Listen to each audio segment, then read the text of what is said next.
Istanbul, Turki. Tapi kita punya 5 Singapura, Kuala Lumpur, Perth, Melbourne, Sydney, itu sebanyak terbanyak yang beroperasi di sini. Jadi ada jelasin. Ya, Pak, mungkin terkait jelang kedatangan pesawat jumbo di Bandara Bung Karno. oh gitu, 380 ya. Oke, baik, makasih kawan-kawan. Kami sebenarnya sudah mendapatkan informasi di akhir tahun lalu 2022 salah satu maskapai mengajukan untuk penggunaan Airbus 380. Nah, namun karena di sini belum pernah kita laksanakan, kita lakukan assessment, ya, dari sisi fasilitas, dari sisi kemampuan. Karena kita tahu ini adalah pesawat dengan jumlah penumpang terbesar, ya, yang beroperasi di dunia saat ini. Kemudian konfigurasinya juga ada hal-hal yang harus kita sesuaikan. Nah, kami terus ya berkoordinasi dengan maskapai tersebut, ya. Kemudian didampingi tentunya asistensi dari Hotbar, dari Kementerian Perhubungan. Nah, disitulah makanya kami menemui ada beberapa hal yang harus kita sesuaikan. Bukan tidak memenuhi, tapi kita sesuaikan. Seperti misalnya kita tambahkan intermediate holding point untuk pesawat tersebut berhenti, ya, tidak di posisi yang yang pesawat lainnya, karena kan pesawatnya besar sekali kan, ya, sehingga kita mundurkan 150 meter lebih mundur ke belakang untuk menjaga keamanan dan keselamatan pesawat yang akan menggunakan runway. Jadi dia posisinya akan sejajar posisinya dengan runway, jadi nggak akan nempel di posisi runway. Kemudian RTAL juga demikian. Ini lampu kita yang tadinya di sisi runway kita geser lagi agak jauh gitu, dan 10,5 meter kita geser lagi, dan ini sudah kita lakukan. Semua ya syarat-syarat tersebut sudah dicek oleh Kementerian Perhubungan, oleh otoritas bandara, dan kayaknya sih insya Allah ya memenuhi, ya, walaupun kita tahu jumlah panjang runway-nya kita ini 3.000 meter, kemudian lebar 45 meter, tapi itu sanggup. Karena ada beberapa bandara yang di dunia yang didarati oleh pesawat tersebut juga mirip-mirip sama Bali, ya, lebarnya 45, ya. Kita punya panjang 3.000 meter. Nah, gitu. Kemudian terkait dengan lainnya, kemarin juga ada pengecekan kembali, ya, dari Kementerian Perhubungan Jakarta. Asesmennya itu terkait dengan fasilitas di terminal, dicek, ya, check-in counternya. Check-in counternya tahu kita akan berikan kepada maskapai tersebut 12 check-in counter, ya, 12 loketnya itu, ya, untuk check-in. Yang biasanya sih dari maskapai lain paling juga dapat berapa sih? 4, 5, 6, ya. Tapi karena ini kita tahu penumpangnya sampai 615, ya, kita kasih 12. Ground time-nya dia kurang lebih sekitar 3 jam, 4 jam. Ya, 3 jam, 4 jam nanti. Dan kita sudah memutuskan, kita udah cek untuk kita letakkan, ya, pesawat tersebut di Alpha 15. Jadi udah dicek nih Alpha 15. Ya, di situ memang dedicated pesawat. Rutenya? Oh, udah tahu nih. Teman-teman udah tahu. Buka aja, Pak. Belum Pak. Salah satu maskapai dari Timur Tengah lah. Oh. Ya, operator Airbus 380 terbesar saat ini. Udah jelas tuh. Jadi memang sudah mengajukan ke kami dan sudah mengajukan juga persetujuannya ke Kementerian Perhubungan. Gitu.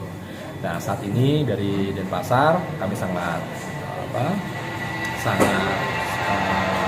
siap, ya, dalam artian kita kerjasama. Nggak mungkin bandara sendiri, pasti ini harus juga kerjasama dengan maskapai, ya, kerjasama juga dengan otoritas bandara, ya, dari Kementerian Perhubungan untuk memastikan semuanya aman, gitu. Kemudian dari PK, ya, mobil pemadam kebakaran, ya, kalau misalnya ada apa-apa, ya, itu kan harus ya teman-teman, gitu. Nah, inilah makanya kenapa dari kawan-kawan juga dipersiapkan semuanya. Bukan hanya dari sisi terminal semata, tapi juga dari kawan-kawan PKPPK di sini. Ya, mobil kita siap nggak? Insya Allah siap. Ya, kita udah ngecek semuanya dan kondisi oke. Ya. F1 nanti kalau misalnya ke situ ada F1, F2, F3, F4 itu oke. Ya, Jadi memang untuk kapasitas dan syarat untuk pesawat tersebut landing di Bali, insya Allah kita. Masuk pengaspalan Pak. Nah, pengaspalan itu nanti, ya, yang saya cerita tadi ya. Tapi mereka nanti akan tetap normal aja. Bisa kok. Ini di sini. Ya. Perkiraannya kapan? Pertengahan tahun. Pengajuannya pertengahan tahun dari tim maskapai tersebut. Karena kan tidak serta-merta mereka ngajuin ya penggunaan pesawat tersebut langsung bisa terbang. Ground handling ya mesti latihan dulu gak? Iya. Pada saat landing teknisinya apa-apanya yang belum pengalaman itu harus certified dulu. Nah, informasinya mereka sedang lakukan pelatihan di mana? Di Singapura. Yang sudah rutin pesawat tersebut landing. Jadi dia latihan dulu nih di situ. Gitu, ya. Terus kalau nggak salah juga dari mobil pendorongnya, ya, towing trucknya, kan udah datang nih sini towing truck ya, untuk Airbus 380 udah dikirim dari Jakarta ke sini. Kan untuk itu.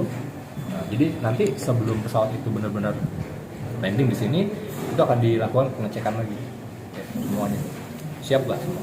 Ya ibaratnya sih kalau misalnya kami ngobrol ya sama teman-teman di maskapai ini, ya model kayak gini aja Pak Hendy deh, 787 landing bersamaan waktunya gitu. 615 penumpang, 787 ya, yang 300-an penumpang itu landing bersamaan. Ya ini aja satu pesawat jadinya. Gitu. Ya mudah-mudahan lah. Ya kita udah ngecek, kemudian juga sudah melakukan diskusi ya, karena segala hal sih sebenarnya yang harus disiapkan, termasuk juga dari sisi pada saat nanti mereka boarding ya, boarding 615 duduk di satu tempat, wah ramai banget ya. Ini pesawat pertama di Indonesia untuk landing di Indonesia, Pak? Betul, untuk di Bali ya. Untuk tapi Indonesia? sebenarnya untuk di Indonesia pernah landing tapi dalam kondisi waktu itu ada yang darurat ya, di Jakarta. Tidak ada angan-angan aja. Bukan penerbangan memang reguler gitu, schedule. Pak. Nah, ini kan schedule nih. Schedule sudah tahu jadwalnya, itu yang dilakukan. Yang Dan- pernah turun di mana, Pak? Kenapa? Runway di mana? Kenapa? Runway-nya di mana Yang waktu? pernah Iya. waktu itu di Cengkareng. Cengkareng. Gitu.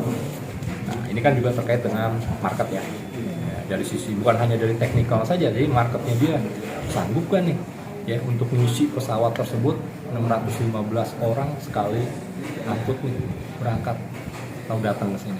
Marketnya ada Kak. Setelah dihitung sebenarnya dari mereka merasa cukup Pak, bisa Pak. Marketnya luar biasa. Kenapa? Selama ini yang bersangkutan maskapai tersebut pakainya 777. 777 itu 425 dan rata-rata terisi 95% load factornya.